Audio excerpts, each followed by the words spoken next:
What's going on YouTube, fam? It's your boy Tony 2 times, and we back with another episode of Hood Tales, man. Before I start, be sure to tap that like button.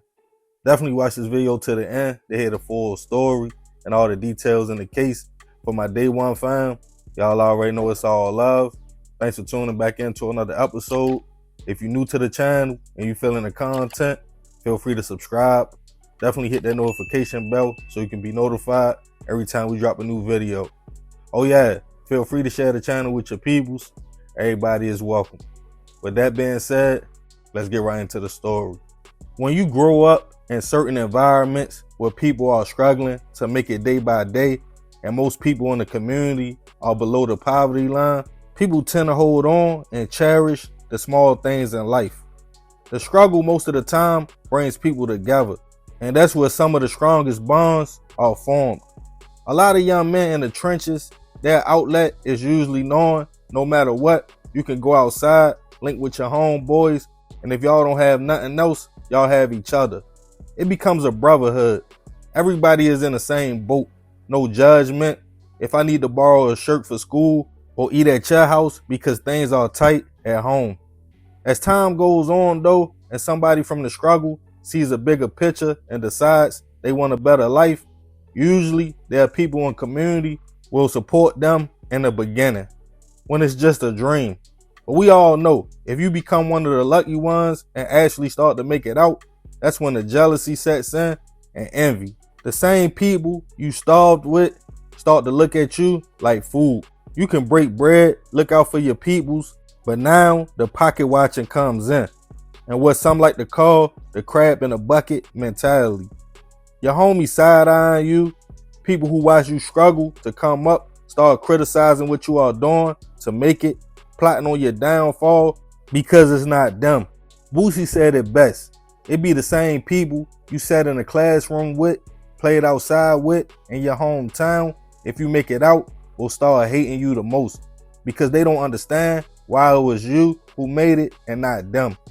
And no matter how much love you get, success will always come with snakes in the grass. And sometimes it be the person you least expect to bite.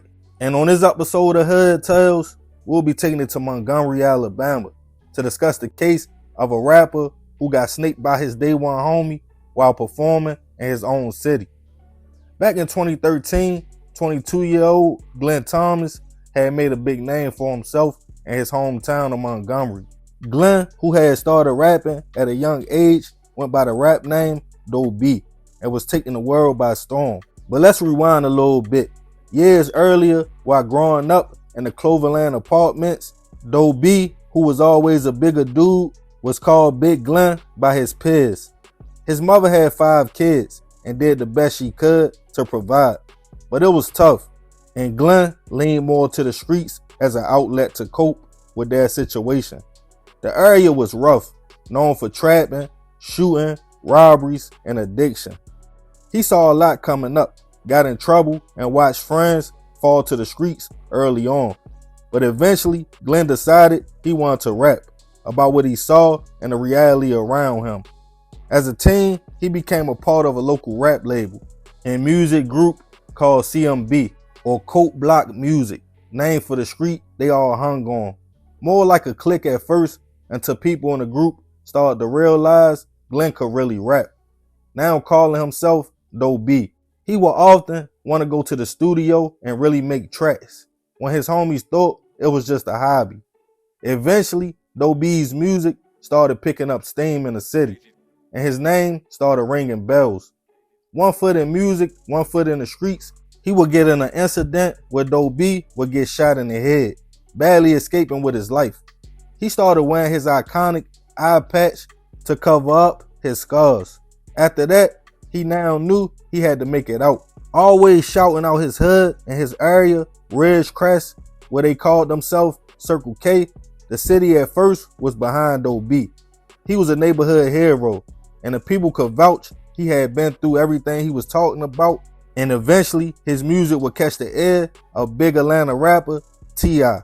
And Tip would travel to Alabama to set up a meeting with Doe.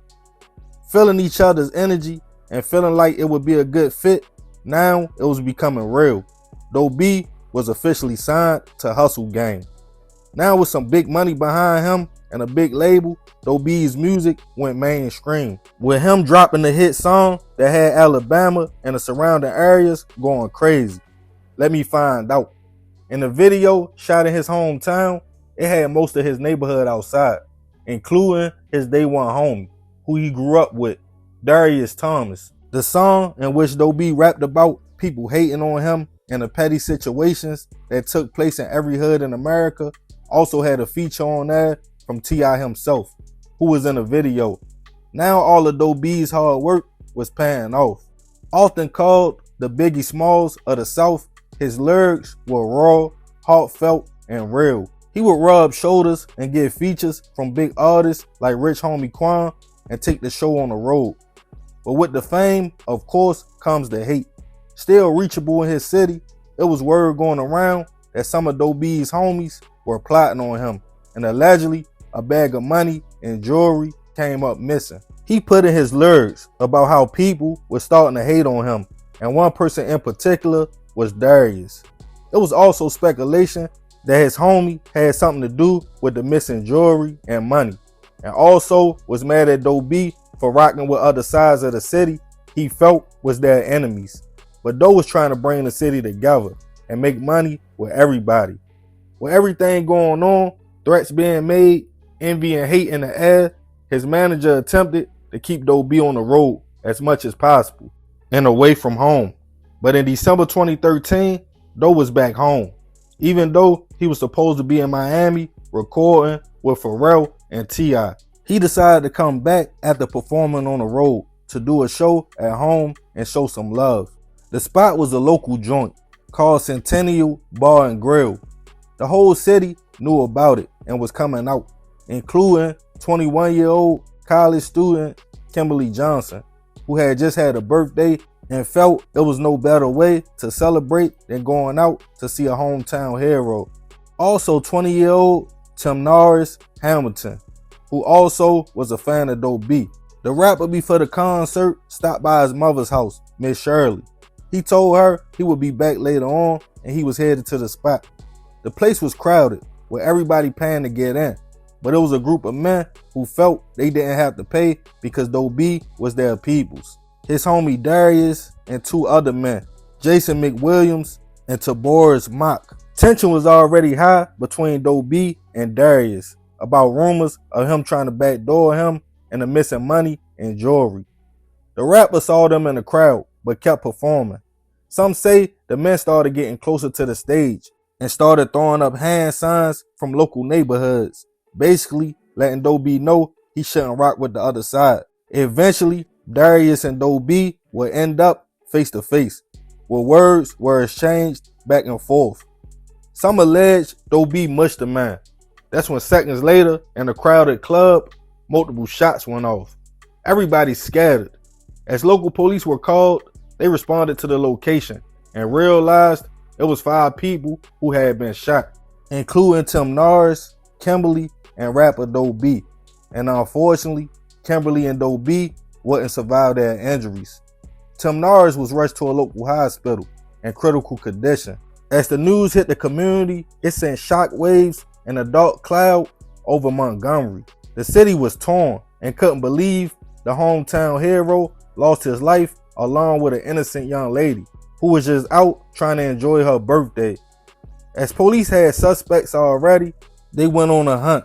A few weeks later, unfortunately, Timnaris also passed away from his injuries as well, leaving the total amount of lives gone at 3.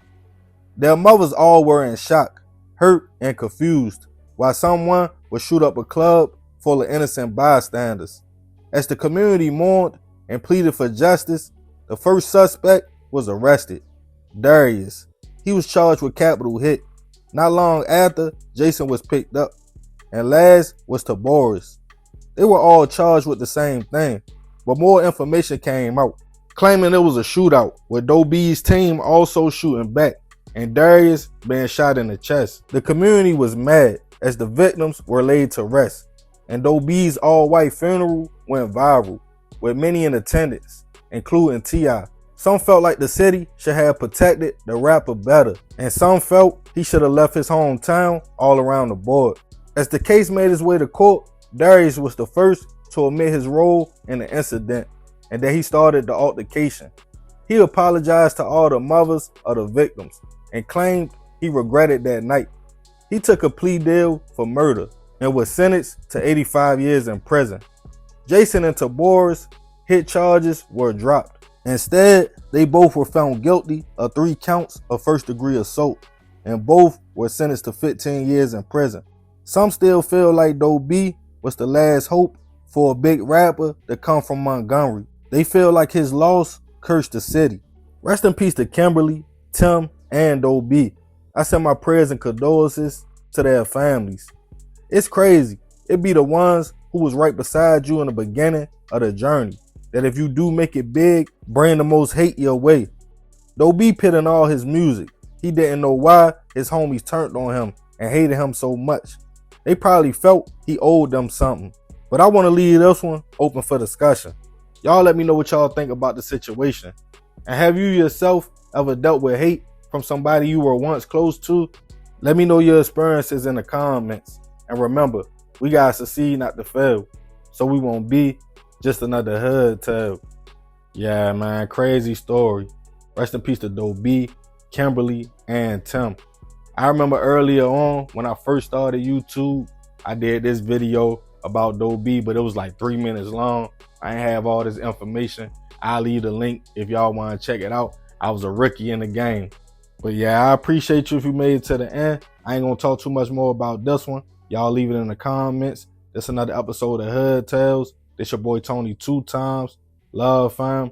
I'm out.